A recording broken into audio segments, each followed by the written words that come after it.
mendengarkan kajian-kajian subuh untuk rohani kita. InsyaAllah akan disampaikan oleh Dr. Abu Yas Al-Badari. Setelah kajian daripada beliau, kami buka sesi tanya jawab kepada Abu Yas. Waktu disilakan.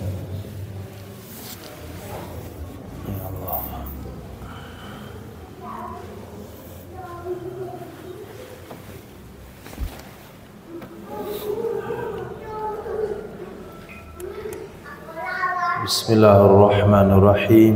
Assalamualaikum warahmatullahi wabarakatuh. Alhamdulillahilladzi hadana lihadza wa ma kunna linahtadiya laula an hadanallah. Asyhadu an la ilaha illallah wahdahu la syarikalah wa asyhadu anna Muhammadan abduhu wa rasuluh la nabiyya ba'da amma ba'da. Rabbi yassir wa la tu'assir, Rabbi tamim bil khair. Bapak Ibu jamaah subuh yang dimuliakan Allah Subhanahu wa taala, insyaallah kita sambung kembali materi yang telah kita sampaikan subuh kemarin dalam rangka melaksanakan sabda baginda Nabi besar Muhammad sallallahu alaihi wasallam, aksiru min dzikri hadhimil ladzat, perbanyaklah oleh kalian mengingat perkara yang akan menghancurkan seluruh kelezatan, dan juga mengamalkan perkataan Imam Ali karamallahu wajhah, mutu anfusakum qabla an tamutu, hitunglah diri kalian termasuk mayat sebelum kejadian yang sesungguhnya datang. Jadi bukan hanya sekedar belajar fikih bagaimana cara penyegaran jenazah, tetapi juga menghadirkan diri kita satu saat kita pengen jenazah kita diperlakukan sesuai dengan sunnah Nabi besar Muhammad sallallahu alaihi wasallam, sehingga hal ini mesti kita sampaikan kepada anak-anak kita insyaallah. Bapak Ibu muliakan Allah Subhanahu wa taala, kita masuk dalam materi yaitu memandikan jenazah. Maka yang pertama sekali yang perlu disiapkan adalah tempat tertutup. Tempat tertutup di 4 penjuru, kemudian di pintunya kata para ulama ada 1 orang yang menjaga. Tidak boleh masuk kecuali mahram. Istri boleh memandikan suaminya, suami boleh memandikan istrinya. Kata Sayyidatina Aisyah radhiyallahu taala anha, kalaulah kami bisa kembali ke masa lampau, kami tidak akan suruh orang lain memandikan Nabi sallallahu alaihi wasallam, justru kami akan memandikan beliau. Kemudian yang berdiri di pintu tersebut mengetahui siapa mahram dari jenazah ini, sehingga tidak ada satu pun yang masuk kecuali mahramnya. Itu yang pertama. Sebagaimana sabda baginda Nabi sallallahu alaihi wasallam, kasru azmil mayyit kasri azmil hayy, mematahkan tulang jenazah itu sama dengan mematahkan tulang orang hidup. Apa maksud hadis tersebut? Perlakukanlah jenazah seperti memperlakukan orang hidup. Kalau kita tidak berani mandi di depan orang ramai-ramai, ditonton oleh orang ramai-ramai, begitu juga jenazah malu kalau dimandikan di hadapan orang ramai. Maka perlu kita jaga kehormatan beliau, perlu kita jaga kehormatan jenazah. Jangan sampai menjadi sebuah tontonan atau sebuah rekaman video lalu disebarkan, begini si fulan dimandikan. Ini tidak boleh. Ini bagian daripada sesuatu yang dilarang di dalam agama kita. Bapak Ibu muliakan Allah Subhanahu wa taala, itu yang pertama. Yang kedua yang harus kita siapkan adalah air yang kapasitasnya, wadah penampungannya 2 kula. Seperti yang kita katakan awal-awal dulu, kemarin sebelumnya, bahasanya di bak mandi mesti 2 kula, supaya mandinya sah. Nah, begitu juga memandikan jenazah, penampungan airnya 2 kula. Cari wadah atau disiapkan tempat supaya air itu penampungannya 2 kula. Kalau tidak 2 kula, maka harus dengan air dari keran langsung pakai selang. Kalau tidak, nanti ada yang mandikan jenazah, masuk sabunnya ke dalam, disiram lagi, masuk air kotorannya dan macam-macam, sehingga airnya tidak mustakmal. Sehingga airnya jadi mustakmal, atau airnya menjadi air mutanajis. Kalau airnya mutanajis, maka berapa kali pun jenazah dimandikan tetap tidak sah, karena airnya tidak sah. Maka perlu kita siapkan, yaitu wadah yang penampungannya 2 kula, ukuran 80 kali 80, 75 kali 75, lebar, tinggi dan dalamnya, lebar, panjang dan tingginya 75 cm minimal. Untuk Masya Allah, supaya airnya tetap 2 kula, kita siapkan juga lebih besar wadahnya, karena kalau 75 itu ukurannya penuh, nggak boleh kurang sedikit pun. Itu yang kedua, persiapan pemandian jenazah. Yang ketiga, yaitu menyiapkan tempat yang tinggi. Karena kalau dimandikan di tempat yang rendah, ada kemungkinan dia kena percikan najis kembali. Alhamdulillah hari ini kreasi daripada masyarakat muslim, yaitu adanya keranda pemandian. Itu sudah tepat sekali, karena dia terjaga dari percikan-percikan air. Bapak Ibu muliakan Allah Subhanahu wa taala. Kemudian yang keempat, disiapkan sebelumnya adalah bunga daun bidara. Daun bidara hari ini orang-orang sudah jual bibit daripada pohon bidara yang daunnya mirip dengan daun inai, kemudian tidak berbunga. Itu salah satu campuran pertama dari memandikan air jenazah, daun bidara. Kalau enggak ada daun bidara, apa saja yang berbau wangi, apakah itu jeruk kasturi ataukah daun limau purut dan sebagainya, yang penting yang berbau wangi. Yang kelima, yaitu kain penutup jenazah yang bukan transparan. Enggak mesti kain memandikan jenazah itu putih juga seperti kain kafan. Kalau putih juga, itu akan menyebabkan aurat jenazahnya terlihat. Melihat aurat jenazah sama dengan melihat aurat orang hidup. Menyentuh aurat jenazah sama menyentuh aurat orang hidup, maka hukumnya haram. Jadi bukanlah kain, enggak mesti kainnya putih untuk memandikan penutup badan ketika jenazah dimandikan. Enggak ada masalah, kain warna hitam itu lebih bagus supaya tidak transparan auratnya, karena kalau transparan hukumnya haram. Berikutnya yang perlu disiapkan adalah sarung tangan. Sarung tangan bagi siapa? Bagi orang yang memandikan di bagian pusar ke bawah. Ini pasti pakai sarung tangan. Seperti yang kita katakan tadi, menyentuh aurat jenazah secara langsung dengan telapak tangan, mulai pada bawah pusar sampai di atas lutut, ke bawah lutut, itu hukumnya haram. Enggak boleh langsung disentuh dengan telapak tangan, mesti pakai alas. Kalau kita alas dengan potongan kain itu boleh juga, enggak ada masalah. Tapi kan sulit, nanti lepas lagi dia. Apa salahnya kalau kita pakai langsung sarung tangan supaya kita tidak menyentuh aurat jenazah secara langsung, karena kalau menyentuh secara langsung hukumnya menjadi haram.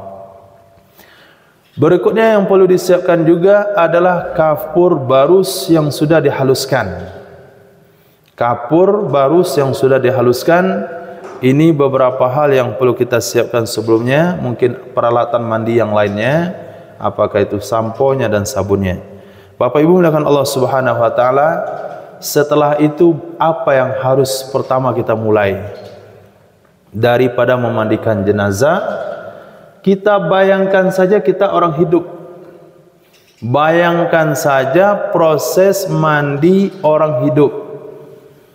Nah, bapak ibu ketika misalnya buang air besar, buang air kecil, kemudian berwudu, kemudian mandi, mana tertib pertama sekali? Tentu buang air besar dulu. Maka orang-orang tua kita dulu kalau anak sudah selesai dimandikan, dah bersih, dah mau dipakai handuk, katanya mau buang air besar. Oh, marah sekali orang tuanya. Dari tadi dia bilang, kenapa dah bersih mau buang air besar? Jadi kita bersihkan dulu perutnya. Nah, membersihkan perut jenazah tidak seperti membersihkan perut ikan mau digoreng. Artinya harus habis sehabis-habisnya, itu enggak boleh. Dia cukup ditekan dengan lunak saja. Ditekan dengan lunak. Enggak mesti dipaksa diperas. Kalau diperas terus keluar lagi. Itu kapan selesainya? Dia bukan berarti kita diwajibkan membersihkan semua usus-usus yang ada di dalamnya. Tapi kita ditekan beberapa kali saja. Jangan dipaksakan untuk menghabiskan semuanya, tapi bertekan dengan lemah lembut, bukan dengan perasaan yang kuat. Dan perasaan lemah lembut kita tekan, disiram, ditekan, disiram lagi, ditekan. Selesai kira-kira dah merasa habis. Ketika ditekan lagi enggak ada lagi yang keluar, maka pada saat itu kita istinjakan. Boleh pakai lafaz niat nawaitul istinja'a li hadhil janazah fardul kifayati alaihi ta'ala, atau enggak perlu, enggak ada niat juga enggak perlu dalam hal istinja. Bapak Ibu muliakan Allah Subhanahu wa taala, itu yang pertama yang dilakukan. Nah, ketika kita mengistinjakannya itulah harus dipakai sarung tangan. Kenapa pakai sarung tangan? Karena supaya tidak menyentuh langsung aurat daripada jenazah. Setelah itu kita wudukkan. Wuduknya sesuai dengan urutan wuduk orang hidup. Kemarin kita tidak bahas karena masalah wuduk insyaAllah sudah maklum bagi kita semuanya, enggak ada yang tertutup. Yang pertama kita kumur-kumurin jenazahnya, kemudian diistinsakin, dimasukkan air ke dalam hidungnya, kemudian dicuci mukanya 3 kali. Ini mesti niat, aku mewudukkan ini jenazah fardu kifayah karena Allah. Kemudian kita siram. Saat air menyentuh mukanya, seperti kita berwuduk juga, saat air menyentuh muka kita katakan aku berwuduk fardu karena Allah Ta'ala, aku berwuduk mengangkat hadas kecil karena Allah Ta'ala. Nah, begitu juga dari jenazah, ketika menyentuh air menyentuh muka, kita niatkan di hati, aku mewudukkan jenazah ini fardu kifayah karena Allah. Selepas itu kita cuci tangannya sampai di bawah siku, karena ini adalah maksimal cuci tangan. Nabi SAW bersabda, perpanjanglah wurrah kalian pada hari kiamat. Ketika Nabi ditanya, wahai Rasulullah, bagaimana engkau akan mengetahui umatmu di mahsyar? Kata Nabi SAW, umatku akan bercahaya muka, tangan dan kakinya dari bekas air wudu. Siapa di antara kalian yang mampu memperpanjang, meluaskan cahaya mukanya, maka luaskanlah. Maka ketika kita wudu, kita akan cuci bagian muka di atas kepala sedikit, kemudian bagian belakang telinga sampai di bawah dagu, supaya cahayanya besar di akhirat kelak. Ketika kita cuci tangan juga kita akan cuci di bawah bahu sampai ke bawah. Begitu juga ketika usap kepala semuanya, kemudian kaki di bawah lutut sampai ujung jari. Ukuran wajibnya di atas mata kaki, tapi kita pengen cahayanya lebih besar, lebih luas, kita akan cuci di bawah lutut. Enggak boleh di atas lutut. Oh, saya mau bercahaya sampai ke paha, lalu kita wuduk cuci sampai ke paha, tidak boleh. Batas maksimal hanya di bawah lutut saja. Nah, begitu jugalah cara pelaksanaan wuduk jenazah. Nah, setelah jenazah diwudukkan, maka kita mandikan. Walaupun terjadi apa saja nanti, mungkinkah dia buang air kecil lagi, dia buang air besar lagi, maka wuduk jenazah tidak perlu diulang. Kalaupun dia tersentuh oleh yang bukan mahramnya, misalnya ada sepupunya datang menyerobot, menyentuh kulitnya, maka wuduk jenazah tidak batal. Tapi wuduk orang hidup yang menyentuh jenazah yang bukan mahramnya batal. Tapi wuduk jenazah tidak batal. Maka diwudukkan pertama sekali, enggak usah khawatir nih batal lagi ntar wuduknya, tidak. Jenazah tidak ada istilah batal wuduk. Bapak Ibu muliakan Allah Subhanahu wa taala, selesai itu baru kita memandikan. Di mana dulu disunahkan memandikan jenazah, maka kita niatkan di kepala. Kita siram kepalanya dengan ucapan, aku mandikan jenazah ini fardu kifayah karena Allah Subhanahu wa taala. Nah, setelah kita niatkan di kepala, maka sebelum mandi diselesaikan, kita siram mandi pertama itu dengan air yang sudah dicampur dengan daun bidara. Nah, ini yang pertama sekali, air yang dicampur dengan daun bidara.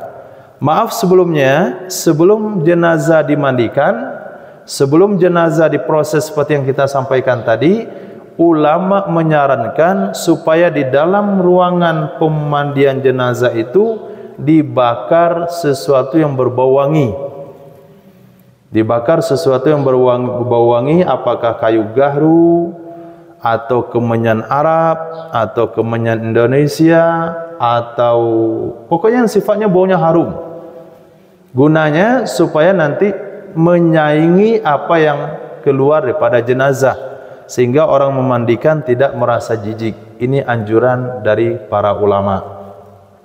Artinya ruangan itu ditandingi bau yang keluar dengan bau harum, dengan membakar gahru yang paling baik, seperti yang kita bakar ketika Maulid Nabi, ketika acara berzanji dan sebagainya. Itu sebelumnya yang lupa saya sampaikan. Lanjut Bapak Ibu muliakan Allah Subhanahu wa taala. Nah, ketika kita sudah menyiram dengan air bidara, itu belum dianggap mandi. Nah, itu belum dianggap mandi. Kenapa? Karena memandikan dengan air yang berubah baunya ini tidak sah. Jadi itu hanya sekedar untuk penyegar kulitnya, supaya berbau wangi sekitar badannya, sehingga orang memandikan itu merasa senang. Mungkin anugerah semoga Allah berikan kepada kita, ada orang-orang yang memang Allah berikan kemuliaan, dari tubuhnya itu tercium bau wangi. Dari tubuhnya tercium bau wangi dari mana itu? Itu adalah bau dari hatinya selama hidup. Dia tidak punya perasaan dengki, dia tidak punya perasaan dendam, dia tidak punya perasaan sakit hati. Dia pokoknya santai saja orangnya. Nah, apabila kita punya hati yang seperti itu, maka ketika kita meninggal, bau itulah yang keluar, sehingga semuanya tercium harum, seperti yang Allah anugerahkan kepada orang-orang yang mati syahid. Menyimpang sebelumnya, kenapa mesti kita persiapkan hal demikian? Karena kita ingin ketika orang memandikan jenazah kita, orangnya senang. Ketika orang memandikan jenazah kita, orang merasa mendapatkan berkah, mendapatkan kehormatan, bukan terpaksa. Tolong mandikan jenazah fulan. Mikir saya dulu mandikannya. Mayatnya dari tadi dah bau busuk, padahal baru meninggal 1 jam. Busuk dari mana? Busuk hatinya keluar. Allah nampakkan pada saat itu. Maka ketika Nabi SAW sabdakan, nanti akan masuk dari pintu itu 1 orang pada ahli surga. Besok paginya Nabi katakan, lewat masuk pintu itu ahli surga. Besok paginya Nabi katakan, akan masuklah pintu itu pada ahli surga. 3 kali dikatakan oleh Nabi berturut-turut, yang masuk itu orang yang sama. Siapa yang masuk? Seorang laki-laki yang ketika selepas berwudu air menetes pada jenggotnya dan dia menenteng sandalnya sendiri. Sederhana hidupnya. Selepas itu Sayyidina Abdullah bin Umar radhiyallahu taala anhuma mengatakan kepada laki-laki tersebut, pengen tahu apa amalannya di malam hari. Dikatakan, wahai paman, saya masalah dengan bapak saya, numpang tidur 3 hari boleh di rumah Tuhan? Katanya silakan. Kemudian malam pertama dilihat oleh Sayyidina Umar, enggak bangun orangnya tahajud, tidur aja sampai pagi. Malam kedua juga sama, malam ketiga juga sama. Pada hari yang keempat, kata Sayyidina Abdullah bin Umar, wahai paman, sebetulnya saya enggak ada urusan dengan bapak saya. Hanya saja Nabi SAW bersabda, akan masuk dari pintu itu ahli surga. 3 hari Nabi sabdakan, ketiga harinya itu kamu yang masuk. Saya mau tahu apa amalan istimewamu di malam hari. Ternyata enggak ada. Hanya saja kata Sayyidina Abdullah bin Umar, beliau bolak-balik kiri kanan, bolak-balik kiri kanan, Allah, Allah. Cuma zikir itu saja. Enggak ada tahajud sepanjang malam. Apa kata seorang laki-laki itu? Itulah amalan saya, tidak lebih tidak kurang. Seperti yang kamu lihat. Maka Sayyidina Abdullah bin Umar pun berbalik dalam keadaan kecewa, enggak dapat apa yang dia cari. Ketika dia mau berangkat, kata paman tersebut, kata laki-laki tersebut, tunggu sebentar. Ada sesuatu yang kamu tidak tahu dari saya. Apa itu? Sebelum tidur saya memaafkan semua orang yang bersalah kepada saya dalam seharian. Itu amalannya. Maka ulama katakan, orang-orang yang diangkat menjadi wali abdal itu bukan karena banyak solatnya, bukan karena banyak hajinya, karena bukan banyak puasanya, tapi bisalamatis sadar, dadanya itu selamat. Karena pandangannya bukan pandangan duniawi. Dia dihina di duniawi kan masih pandangan duniawi. Dia dirugikan di duniawi itu kan masih pandangan duniawi. Pandangannya sudah pandangan akhirat. Jadi dihina pun tak ada masalah, dirugi pun bukan ada masalah. Kata dia, kalau hari ini saya dirugikan, di akhirat nanti dia bayar juga. Jadi ketika pandangnya pandangan ukhrawi, maka hatinya bersih. Hati inilah sumber bau yang akan keluar ketika jenazah dimandikan, sehingga Allah firmankan, inna akramakum indallahi atskakum, yang paling mulia di sisi Allah adalah yang paling bertakwa. Nabi bersabda, at-taqwa hahuna, ketakwaan itu ada di hati. Jadi kita wangikan jasad kita ketika dimandikan, ketika dikafani, ketika dikebumikan, sehingga siapapun yang mendengar informasi meninggalnya kita, Allah gerakkan hatinya untuk datang, untuk menyolatkan. Orang merasa rugi kalau tidak ikut menyolatkan jenazahnya kita. Oh rugi, mesti kita datang. Kenapa hal itu terjadi? Karena kemuliaan yang diberikan oleh Allah Subhanahu wa taala. Ini yang mesti kita harapkan. Ini yang mesti kita dapatkan. Walaupun waktu kita datang enggak ada yang menyambut waktu di dunia, tapi ketika meninggal banyak orang yang menyolatkan jenazahnya. Ini cita-cita tertinggi bagi seorang muslim, meninggalnya dalam keadaan harum, baik namanya pun jasadnya, yaitu dengan membersihkan hati. Bapak Ibu muliakan Allah Subhanahu wa taala. Jadi setelah kita wangikan badannya dengan beberapa daun, baru kita bersihkan. Silakan mau digosok giginya, pakai odol boleh, tanpa odol juga boleh. Kemudian disabunin badannya. Selesai disabunin, dibilas. Nah, setelah dibilas itu belum juga dianggap mandi. Kenapa belum dianggap mandi? Karena air yang menyentuh sabun menyebabkan airnya berubah. Air berubah tidak sah untuk menjadi mandi. Mandi itu adalah air mutlak. Jadi proses pertama itu dianggap proses nol. Maka kalau kita mau memandikan jenazah 5 kali, maka yang 3 kali ini yang betul-betul mandi, yang pertama ini tidak dianggap mandi. Karena airnya bercampur daun bidara bercampur dengan uap sabun. Kemudian yang terakhir nanti ini juga tidak dianggap hitungan mandi, karena air terakhir dianjurkan dicampur dengan kapur barus. Maka 3 yang di tengah inilah yang dikatakan mandi yang sesungguhnya, yaitu air yang tidak boleh bercampur dengan apapun, yaitu air yang tadi kita sudah siapkan dari wadah 2 kula. Dari mana dimulai? Mulai pertama dari kepala, kemudian miringkan jenazah ke sebelah kiri, siram bagian kanan, miringkan jenazah ke sebelah kanan, siram bagian kiri. Itu baru 1 kali. Ulang 1 kali lagi, disiram bagian kepala, miringkan ke kiri, siram bagian kanan, miringkan ke kanan, siram bagian kiri. Itu baru 2. Ulang sekali lagi 3 kali. Terakhir disiram dengan air bercampur dengan kapur barus. Untuk apa dengan bercampur kapur barus?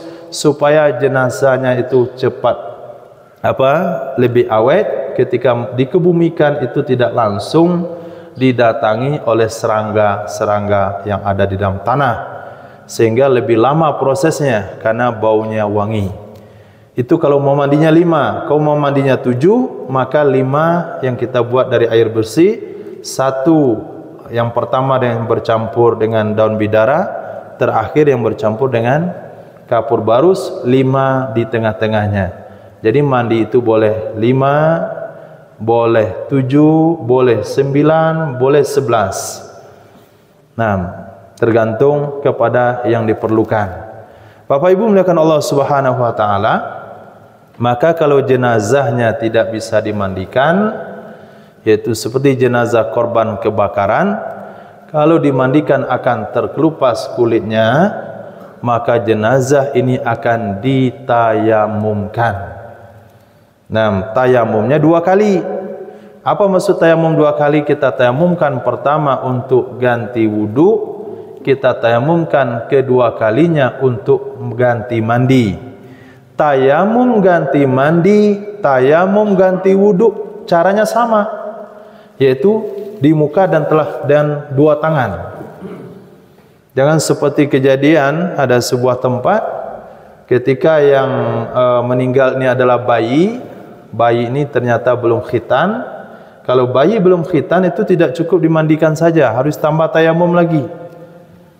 Kenapa ditambah tayamum lagi? Karena di ujung kemaluannya itu ada suatu tempat yang tidak tersentuh air. Nah, orang ini mengetahui informasi seperti itu, tapi karena dia tahu bahasanya tayamum ini adalah ganti mandi, maka mayat bayi ini dibubuhi dengan debu tayamum. Ditaburkan debu tayamum, maka jenazah bayi itu digulingkan di situ sebagai ganti mandi, seperti menggulai donat. Nah, ini bukan kejadian pada saat kita saja, ini kejadian ini juga berlaku di zaman sahabat.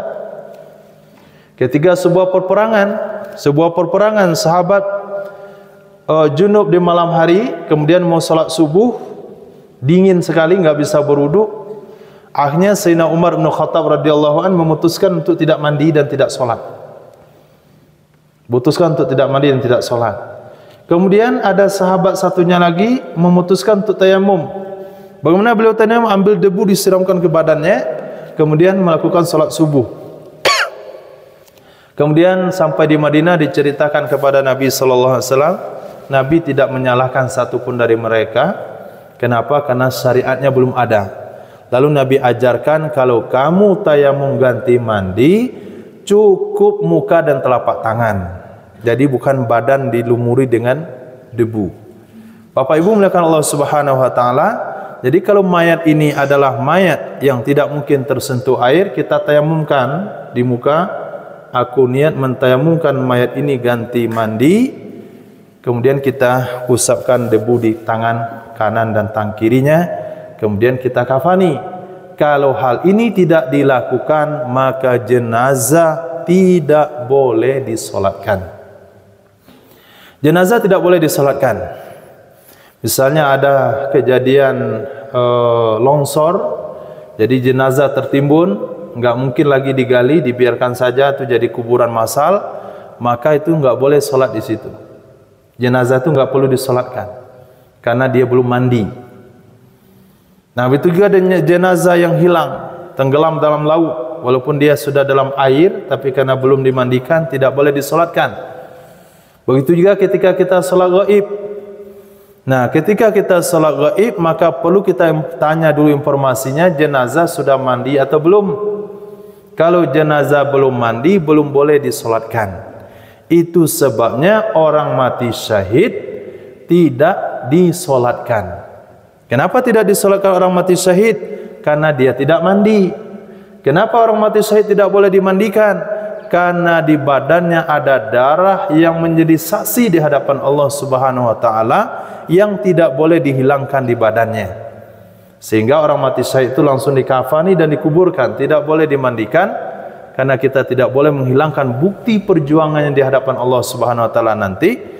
Karena tidak dimandikan maka tidak boleh disolatkan. Jadi memandikan, menyolatkan jenazah korban gempa bumi yang tertimbun korban hilang, kecelakaan yang tidak ditemukan di laut maupun di darat, itu adalah sikap yang tidak dibenarkan.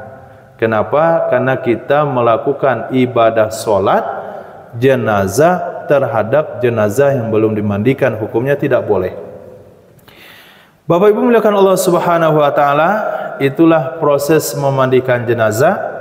Nabi SAW bersabda, wajib hukumnya bagi orang yang memandikan, kalau terlihat berita yang mengembirakan, ceritakan kepada yang lain.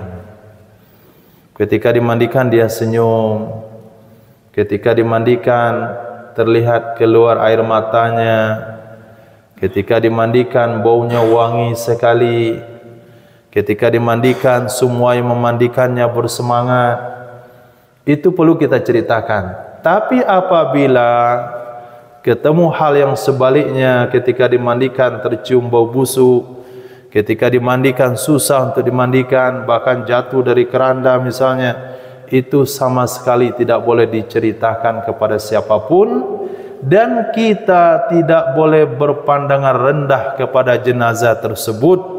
Bisa saja itu adalah hukuman yang Allah berikan di dunia, karena Allah ingin menyelamatkan dia di akhirat kelak. Jadi bagi kita, warga, keluarga, apapun yang terlihat daripada jenazah, apakah perkara yang mengembirakan atau perkara yang tidak mengembirakan, setiap orang mesti berhusnuzon dengan jenazah itu. Tidak boleh mengungkapkan kata-kata yang lain kecuali perkataan-perkataan yang baik. Apa maksudnya berhusnuzon? Nabi SAW bersabda, berkatalah kalian terhadap jenazah yang meninggal dengan perkataan-perkataan yang baik, karena malaikat mengaminkan apa yang kalian katakan. Kalau kita ketemu perkara yang tidak menginginkan, yang tidak diinginkan pada jenazah tersebut, kita doakan, ini mungkin azab Allah yang dipercepat untuk dia supaya dia diamankan daripada azab kubur. Begitu juga ketika sakaratul maut, susah sekali dia menghembuskan nafas terakhir, kita katakan dipercepat azabnya di dunia supaya aman azabnya di kubur. Itu pandangan husnuzon bagi setiap muslim. Jangan sampai terlontar kata-kata yang tidak baik. Nih coba lihat dia, susah matinya. Memang waktu hidup dia ganggu orang.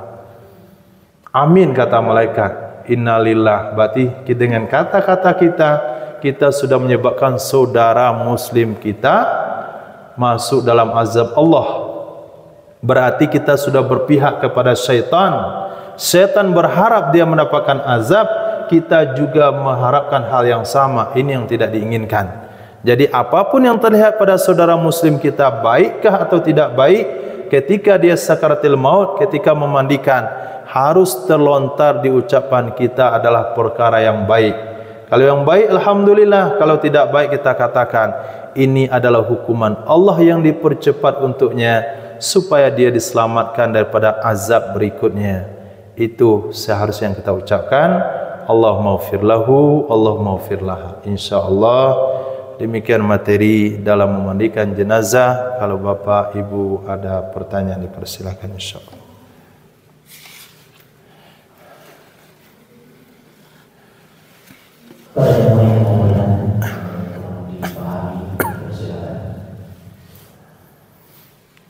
Allah.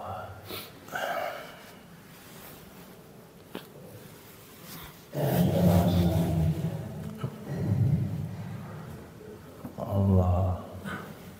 Kalau tidak ada, maka itu dengan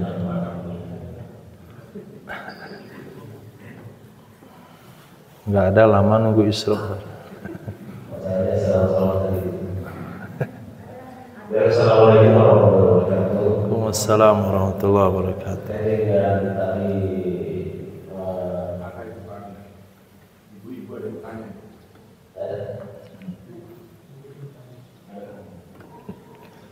Terkait dengan motivasi, Ya. Jadi kalau semuanya disampaikan bahwa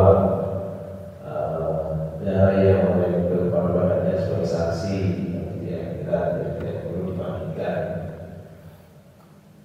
Ya mungkin kalau semuanya sekarang, ya mungkin memang dia yang Rasul. Semua kita sekarang berdoakan agar Allah tersebut kemudian dia terbunuh dengan perjuangan yang dilakukan, kemudian itu jangan mati sakit, kemudian tidak dimandikan. Ya, pasti ada beberapa versi bahwa dia tidak boleh. Mungkin pada untuk sekarang ini bagaimana? Terus kemudian yang kedua terkait dengan yang kedua daripada orang ini mushaf Al-Quran. Tentunya kita pasti menggunakan wudu baru bisa membacanya. Dan saya mau tanyakan terkait dalam HP, ada mushaf Al-Quran dalam HP. Tentunya ketika kita mau baca, apakah dia diwajibkan untuk berwudu juga? Karena ada yang mengatakan bahwa mushaf di dalam HP ketika kita mau baca tidak perlu juga bisa berwudu, atau tidak berwudu, tidak ada wudu bisa membaca. Demikian terima kasih. Terima kasih, jazakumullah khair. Jadi mati syahid kalau di zaman sekarang, kalau masih dengan syahid yang kita maksudkan tadi adalah syahid dunia akhirat. Syahid dunia akhirat yaitu orang yang ikut berperang menegakkan agama, lalu gugur di medan perang dan dia meninggal di dalam perang tersebut. Tapi kalau meninggal karena perang, ini tidak syahid. Seperti Sayyidina Sa'ad bin Mu'az. Beliau terluka di medan perang, kemudian dirawat 2 hari setelahnya, beberapa hari setelah meninggal, itu tidak dikatakan mati syahid. Karena dia meninggal karena perang, luka di perang dan meninggalnya setelah perang selesai. Maka Sayyidina Sa'ad bin Mu'az dimandikan oleh Nabi SAW. Dimandikan, disolatkan, dikafankan. Jadi yang syahid itu yang meninggal langsung di tempat. Ya hari ini masih ada, yaitu saudara-saudara muslim kita yang berjuang di Palestina. Ini termasuk orang mati syahid. Nah, sementara syahid syahid akhirat ini wajib diselenggarakan seperti jenazah yang lainnya. Siapa itu syahid akhirat? Yaitu orang yang di dunia diselenggarakan seperti orang biasa, tapi di akhirat dia digolongkan dengan orang yang mati syahid. Pertama, ibu yang melahirkan, meninggal karena melahirkan. Orang meninggal karena runtuhan bangunan, meninggal karena tsunami, meninggal karena tenggelam, meninggal karena sakit perut, meninggal karena apalagi wabah, taun. Nah, enggak tahu tuh corona masuk taun atau tidak. Yang jelas meninggal karena taun, kata Nabi, itu termasuk syahid akhirat. Yang di dunia mereka diselenggarakan seperti jenazah biasa, tapi di akhirat fasilitasnya fasilitas orang mati syahid. Dan ada juga kata Nabi SAW, orang-orang yang dikumpulkan di akhirat, yaitu syahid akhirat, tapi di dunia matinya biasa saja, yaitu orang yang setiap mau tidur berniat untuk mati syahid. Setiap mau tidur berniat untuk mati syahid, seperti Sayyidina Khalid bin Walid radhiyallahu taala anhu. Beliau sudah berjuang di medan perang, sekian pedang kata beliau patah di tangan saya, sekian perisai hancur, sekian tempat di tubuh saya luka. Saya berharap mati syahid tapi enggak bisa. Akhirnya meninggal di tempat tidur. Maka Sayyidina Khalid bin Walid tidak mati syahid di dunia, tapi dikumpulkan bersama orang syahid di akhirat kelak karena niatnya yang betul. Kenapa Sayyidina Khalid bin Walid tidak gugur di medan perang? Karena beliau sudah menyandang gelar Saifullah, pedangnya Allah Subhanahu wa taala. Kan enggak mungkin pedang Allah patah di medan perang. Karena dia dapat gelar seperti itu, tidak mungkin Allah menghinakan pedangnya. Berarti kalau patah juga, kalau mati juga di medan perang, apa bedanya pedang Allah dan pedang yang lain? Akhirnya beliau meninggal di tempat tidur. Beliau menyesal, wahai Khalid bin Walid, lihat dirimu, kamu sudah berjuang kemana-mana, tapi meninggal di tempat tidur seperti onta tua. Ini penyesalan Sayyidina Khalid bin Walid karena tidak dapat mati syahid. Itu yang kita maksudkan pada hari ini masih ada, dan insya Allah di akhir zaman nanti ketika listrik sudah tidak ada lagi, ketika minyak bumi sudah tidak ada lagi, hal ini akan terjadi kembali sebagaimana firman Allah dalam Al-Quran, wa'iddu lahum mastata'tum, siapkanlah oleh kalian untuk musuh-musuh kalian, min quwwatin wa ribatil khail, dari kekuatan, kata ulama tafsir adalah memanah dan berkuda. Jadi ini persiapan. Nah, ayat perintahkan kepada kaum muslimin yaitu memanah dan berkuda. Ini senjata yang akan muncul di akhir zaman ketika teknologi sudah habis. Yang kedua tentang menyentuh Al-Quran di handphone atau media yang lainnya. Apa saja yang bertuliskan Al-Quran maka haram kita sentuh dalam keadaan tanpa wudu, juga haram kita bawa. Seperti papan tulis pengajian anak TPA, kita tulis itu Al-Fatihah. Kalau kita enggak berwudu haram menyentuhnya. Nah, begitu juga handphone. Handphone dalam mana ketika aplikasinya kita buka aktif. Tapi kalau ada aplikasi dalam tidak aktif, itu boleh dibawa ke WC, nggak ada masalah. Karena dia tertutup dan dia dianggap hilang. Bukan berarti handphone yang ada aplikasi Qurannya haram dibawa ke WC, tidak. Sebaiknya memang jangan dibawa ke WC karena di dalamnya ada Al-Quran. Tapi tidaklah haram. Kenapa? Karena dia tidak ada.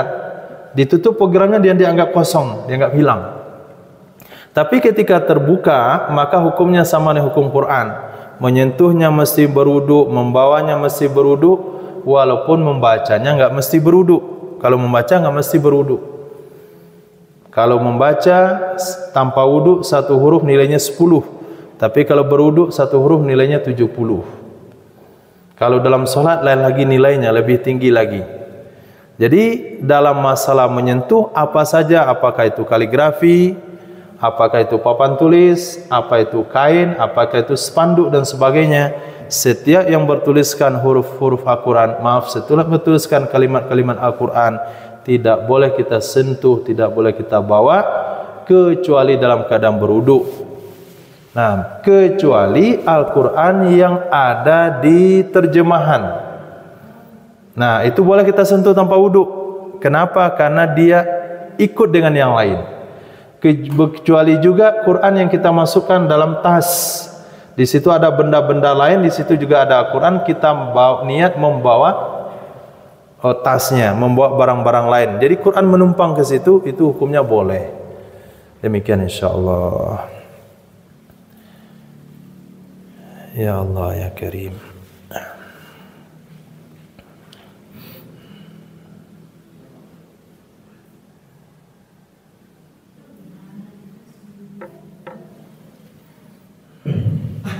Assalamualaikum warahmatullahi wabarakatuh. Waalaikumsalam warahmatullahi wabarakatuh. Ini kita ada main ya. Orang meninggal sudah jadi mayat. Jadi kata Ustaz tadi memandikan kelakapan maupunnya. Kenapa maupunnya itu mungkin dia tidak tahu cara memandikannya, tidak tahu dia cara-caranya. Terus orang yang bisa memandikannya jika dia salah, misalnya air tidak cukup, apa tidak diwudukan, tidak disucikan, karena kadang-kadang kalau disucikan katanya kan bau, segala macam. Itu dosanya di mana? Kasih mayat apakah yang bertugas memandikan apa mungkin? Begitu ya. Assalamualaikum warahmatullahi wabarakatuh. Waalaikumsalam warahmatullahi wabarakatuh. Jadi urutan orang yang memandikan adalah pertama dari mahramnya. Mahram itu juga ada urutannya. Pertama anaknya dulu, kalau enggak ada anaknya orang tuanya, kalau enggak ada saudara laki-lakinya yang seibu sebapak, kalau enggak ada saudara laki-laki yang sebapak nih kalau laki-laki. Kalau perempuan yang terutama adalah anak perempuannya, kemudian ibunya, kemudian saudari perempuannya seibu sebapak. Jadi dalam bab memandikan itu dilihat sejenisnya, yang mahram yang sejenis dengan mereka. Perempuan jenazahnya mahram dari perempuan, laki-laki jenazahnya mahram dari laki-laki. Nah, kalau tidak ada yang sejenis, maka mahram yang berbeda jenis. Misalnya saudari perempuan dimandikan oleh saudara laki-laki, ibu dimandikan oleh anak laki-laki, anak laki-laki dimandikan oleh ibu. Kalau enggak ada juga, maka orang yang sejenis kelamin dengan mereka. Orang lain enggak ada masalah. Misalnya keluarga satu pun enggak pandai, satu pun anaknya enggak pandai, saudaranya enggak pandai, diserahkan semuanya kepada orang yang pandai. Maka dalam hal ini syarat terakhirnya adalah satu jenis kelamin. Laki-laki harus memandikan laki-laki, perempuan harus memandikan perempuan. Kalau sekiranya ada jenazah perempuan, tidak ada perempuan yang bisa memandikan, laki-laki yang pandai, maka jenazah tidak boleh dimandikan. Nah, tidak boleh dimandikan. Kalau sekiranya jenazah laki-laki, enggak ada satupun yang pandai, atau semuanya masyarakatnya tinggal perempuan saja, di akhir zaman ini, satu perempuan, satu laki-laki banding 40 perempuan, satu laki-laki itu meninggal, tinggal 40 perempuan. Maka jenazah itu ditayamumkan, tidak boleh dimandikan. Kalau ada kesalahan dalam memandikan jenazah, lupa mewudukkannya, orang yang memandikan sepakat semuanya, kita enggak istinjakan dia. Kamu istinjakan? Enggak, saya enggak mau. Suruh si fulan juga enggak mau. Pokoknya diam-diam aja, kita enggak istinjakan dia. Nah, kalau hal itu terjadi, itu dosanya kepada yang memandikan. Mayat enggak ada dosa lagi. Mayat enggak dimandikan kah, enggak disolatkan kah, enggak dikuburkan, dibuang di mana saja, dia enggak punya dosa. Karena dia tidak mukallaf. Jangankan seperti yang kita katakan tadi, wuduknya enggak batal-batal. Kesalahan dalam memandikan enggak ada urusan sama jenazah. Dia sah-sah saja meninggalnya, karena itu tanggung jawab orang yang hidup. Karena itu hukum tertuju kepada orang yang hidup. Orang yang hiduplah yang bertanggung jawab atas kesalahan-kesalahan yang ada. Maka bagaimanapun, kalaupun keluarga yang memandikan, kalau enggak yang ada yang pandai, mesti ada satu orang yang membimbing, yang memberikan arahan di tempat tersebut, apa saja yang harus dilakukan.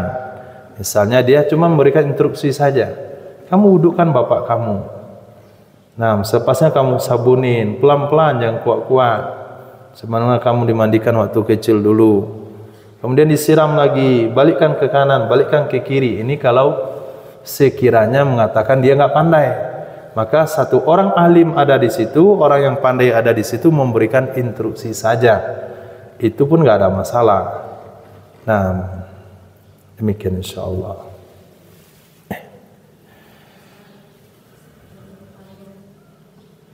Ya, silakan.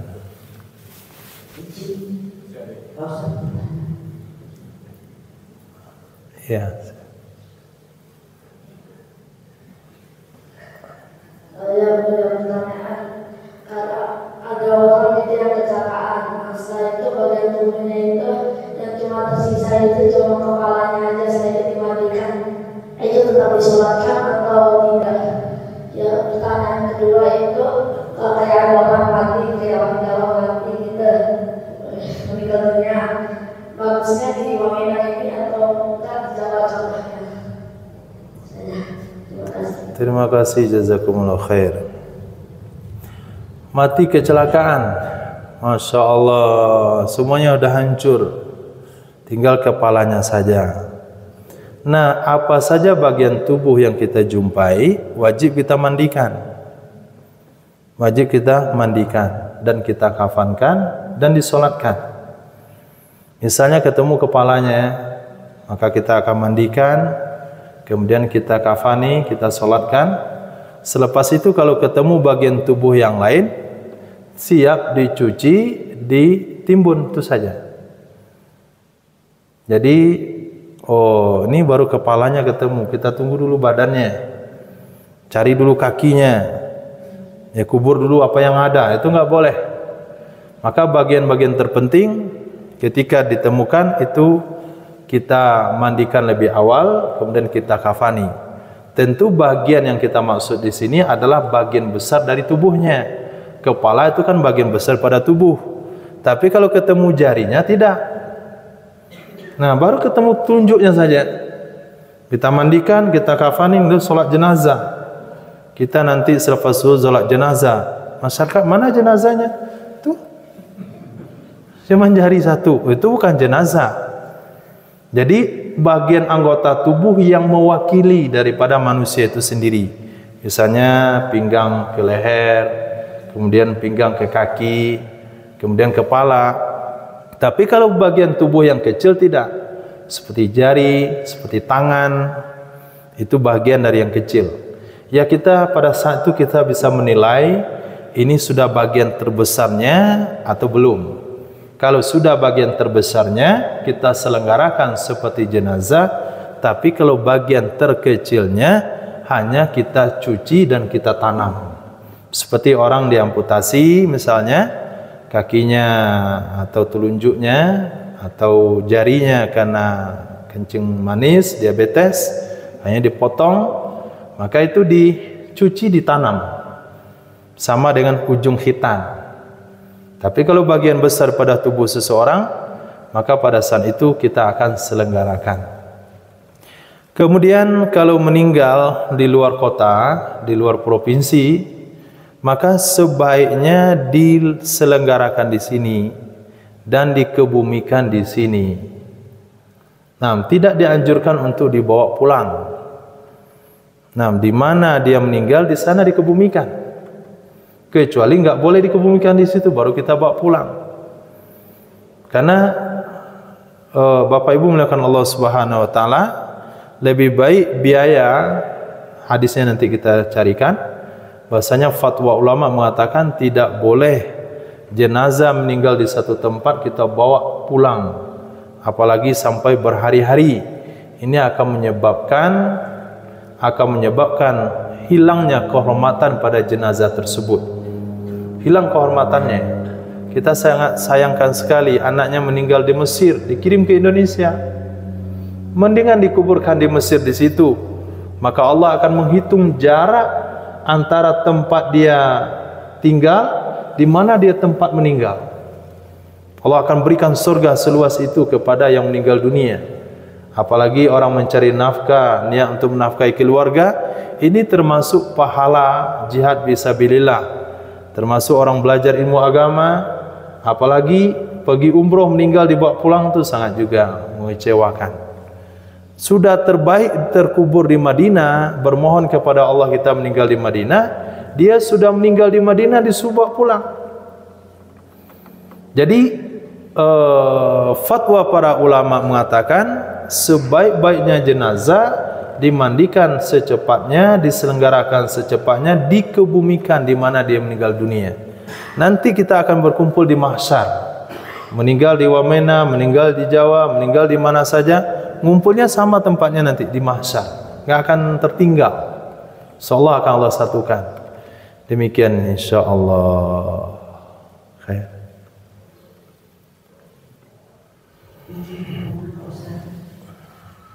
Yang kami tanyakan tentang kami teringat kejadian beberapa tahun yang lalu, kejadian pesawat Aviastar yang jatuh di Wamena. Kemudian kami terpanggil untuk memandikan jenazah keluarganya, namun betul Pak Ustaz, kami di zaman itu kami sangat awam untuk memandikan jenazah. Terus yang kami lakukan sesuai apa adanya saja. Terus jenazah tersebut tubuhnya seperti tadi Pak Ustaz sampaikan sudah tidak seperti patah-patah. Terus kami ini memposisikan tangannya dan lain-lain dengan sempurna, tapi tidak apakah itu kita lakukan sesuai apa adanya, karena mungkin karena sudah fisik tubuh yang tidak memungkinkan, kita tidak apa yang kita lakukan itu sempurnanya dari Allah. Mohon petunjuk Ustaz, apakah kami ini berdosa karena setelah mendengar Pak Ustaz sampaikan kami rasa sempurna.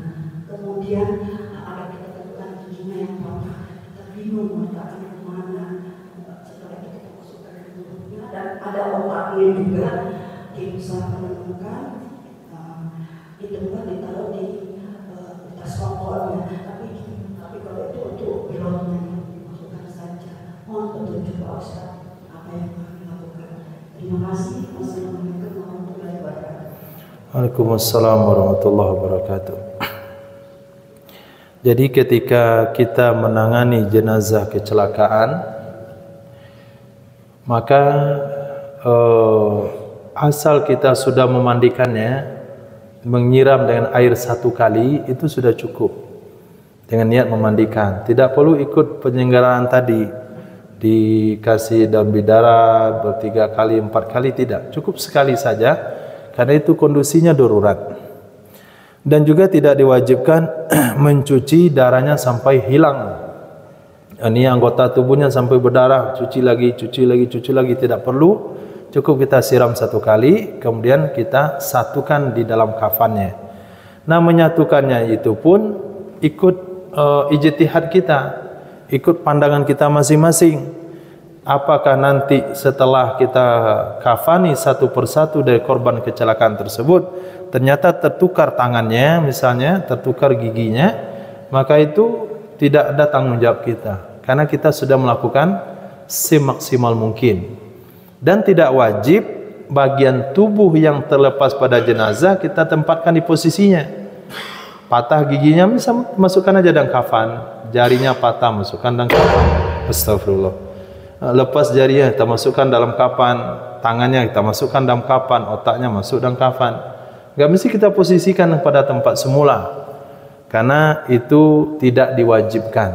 Jadi bagian apa saja yang ketemu dalam korban kecelakaan, kita tempatkan pada posisi semaksimal yang bisa mampu. Kemudian bagian-bagian terkecil kita masukkan saja ke dalam kafan. Tidak mesti telinganya kita jahit lagi, kita peniti biar lengket di situ, tidak perlu. Itu justru menyakiti jenazah. Nanti setelah Bapak Ibu lakukan semaksimal mungkin, terjadi kesalahan misalnya, ketukar nih gigi si fulan dan masuk dalam kafan fulan, itu kita tidak punya tanggung jawab. Khair insyaallah, semoga Allah balasi.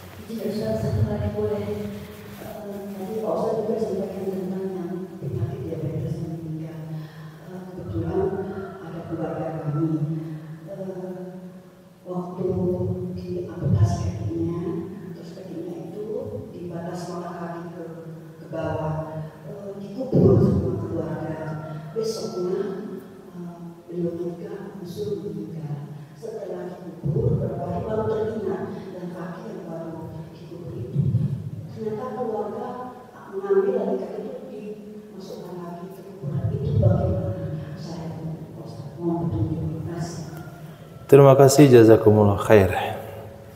Jadi bagian anggota tubuh yang terpisah dari orang hidup, maka tidak wajib dimandikan. Tidak wajib dimandikan dan dikubur saja, karena itu bukan mayat. Nah, setelah dia meninggal dunia, maka yang wajib dimandikan yang ada di tubuhnya saja. Maka yang sudah terkubur itu tidak wajib untuk digali kembali, kecuali belum sempat dikubur, baru saja diamputasi, sepas kakinya mau dikubur, jenazahnya meninggal. Nah, pada saat itu sebaiknya kita kumpulkan, tapi tidak wajib hukumnya. Kenapa tidak wajib? Karena kaki itu tidak kaki jenazah. Nah, itu bukan kaki jenazah, itu kaki orang hidup. Tapi kalau kaki jenazah wajib. Misalnya dia meninggal dunia, selepas meninggal putus kakinya, maka kaki wajib kita mandikan, karena itu kaki jenazah. Tapi kalau kaki orang hidup, maknanya adalah kaki itu lebih awal lepas pada tubuhnya, kemudian baru dia meninggal dunia, maka yang kita mandikan hanya yang ada di tubuhnya saja, yang sudah terkubur itu biarkan saja. Kalau kita gali kembali dan kita masukkan ke kubur, itu juga bukan perbuatan dosa, nggak ada masalah juga. Yang dosa adalah kubur sudah ditimbun, teringat kakinya, kita gali kuburnya, kita masukkan lagi kaki. Nah, menggali kubur itu yang nggak boleh. Nah, menggali kubur yang sudah tertimbun itu hukumnya tidak boleh. Tapi kalau sebelumnya kita ingat, nggak ada masalah. Demikian insyaallah. Baik, ibu bapak Allah dan subhanallah, karena sudah jam 08.08, maka untuk sesi tanya kita terlebih dulu simpan untuk besok jika ada yang mau bertanya. Jadi mohon kepada Ustaz untuk menutup dengan doa. Bismillahirrahmanirrahim. Alhamdulillahirabbil alamin. Wassallallahu ala sayyidina maulana Muhammadin wa ala alihi washabihi ajmain. Ya Rabbana lakal hamdu wa lakal syukru kama yanbaghi li jalali wajhikal karim wa 'azimi sultanik. Allahumma ighfir lana wa li ikhwanina alladhina sabaquna bil iman wa la taj'al fi qulubina ghillan lil ladzina amanu rabbana innaka ra'ufur rahim. Rabbana atina fid dunya hasanah wa fil akhirati hasanah wa qina adzaban nar. Allahumma inna nas'aluka husnal khatimah wa na'udzubika min su'il khatimah. Wa sallallahu ala sayyidina maulana Muhammadin wa ala alihi wa sahbihi ajmain. Amin. Walhamdulillahirabbil alamin. Mohon maaf kalau ada salah dan janggal. Assalamualaikum warahmatullahi wabarakatuh. Demikian dengan seluruh